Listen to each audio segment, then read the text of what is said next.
Some people talk about self-realization. Some people talk about God consciousness or unity consciousness or cosmic consciousness.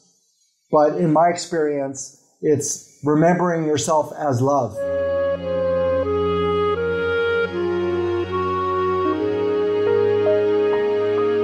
Hello and welcome everyone. Thank you so much for joining us. I'm super excited today to talk to an old friend. Not so old. Tim, we met when we were both partying like rock stars. I would like you to share your journey from Wall Street to present moment. Welcome, Tim. I was living in New York City.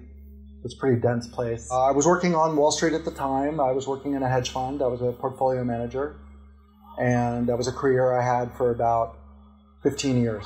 My attention was outwardly focused. And also the people I was involved with, were interested in sex, money, drugs. The body, at least this body, needed a lot of detoxification. I used to do like endurance sports. I hurt my back. A friend brought me to a yoga studio. They were also raw foodists. I got really into it, but it was really the physical. There was no mystical. And I started experimenting with this raw food diet. And I noticed that the lighter I ate and the more raw I ate, the better my asana practice was. More flexibility, more strength. So the asana practice and the diet were just a way to feel better physically. Some years later, I was in Ibiza. I started to have experiences, as is dancing. I realized we're not a coincidence. I work in finance. I know enough about probabilities to know that the probabilities that I was experiencing of certain experiences were infinitesimal. We can say like synchronicities. Many borderline mystical experiences where my mind became convinced that this was something other than just partying a lot.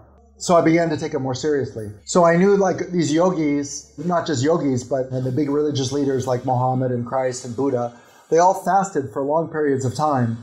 And they were probably already pretty advanced. So if they need to fast, I probably need to fast. And with this fasting, we can say the mysticism got stronger. Doing my normal meditation, I would drink ceremonial cacao. And I felt energy shooting up my spine into my head and actually electricity coming out of my hair.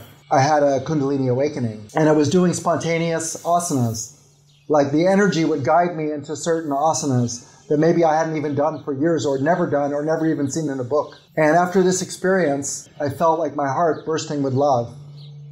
I bowed down to the great goddess because I could feel that this was her. I had no relationship with any kind of goddess before.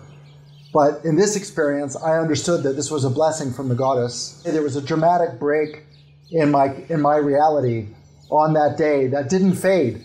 The cacao wore off, the experience wore off, but we can say the perspective or the 5D or 4D, whatever you want to say, reality, I would say love reality, shifted permanently. Some people talk about self-realization. Some people talk about God consciousness or unity consciousness or cosmic consciousness. But in my experience, it's remembering yourself as love. Everything is love. Everything, even the things you don't think are. If it's in this realities, it's love. Everything like dark matter, love. Planets, love. Stars, love. Your biggest enemy, love. The guy playing music next door driving you crazy, love. All love. I was having these experiences of the goddess, like not I saw the goddess, but I was feeling her. And my vocalizations, my throat chakra had opened, and my vocalizations started to be Jai Ma, which means victory to the mother in Sanskrit, and it's the mantra of the Divine Mother. I was so like in love with the energy and the feeling I was getting from these experiences. I wanted more and more and more. A desperate high school crush, Like I just was crazy in love with the experience, and I wanted to be in that experience 100%.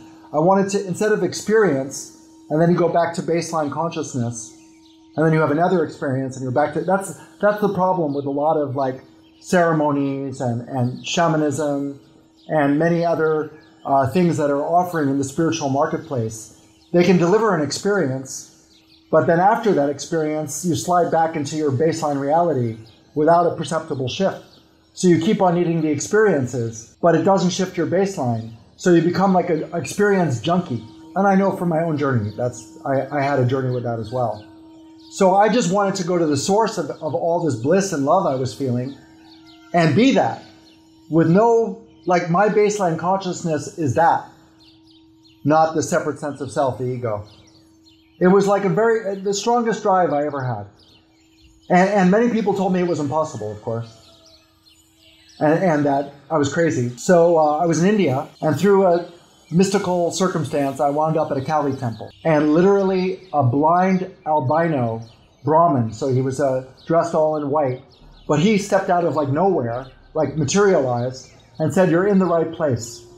And I went to go meditate in this temple, and I had the strongest mystical experience of my life.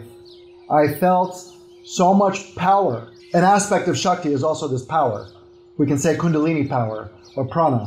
I felt the goddess, Kali, drop into my body.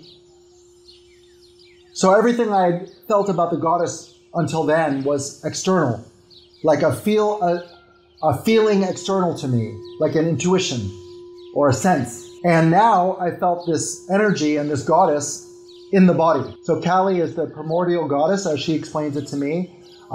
We can say like I'm in direct communion with her every day since. So that was about 4 years ago. And that the whole journey is, again, about becoming love, which you've always been, but it doesn't help to say it. You have to experience it as your lived reality. So she brings you to that, which you've always been, but you've forgotten. You have amnesia. Tim, you have a beautiful channel on YouTube and you talk a lot about the feminine energy, the Shakti, the Kundalini. Can we talk about that? You know, it's funny because we live in a patriarchal culture. Even the women want to be more masculine. Not that that's bad, it just is what it is. And to many men and to many women, that's very confronting because of gender bias, we can say, or patriarchal conditioning. But you see, any woman could be Shiva and any man can be Shakti. We both have both energies, and it's beyond gender. But to say gender identity is the number one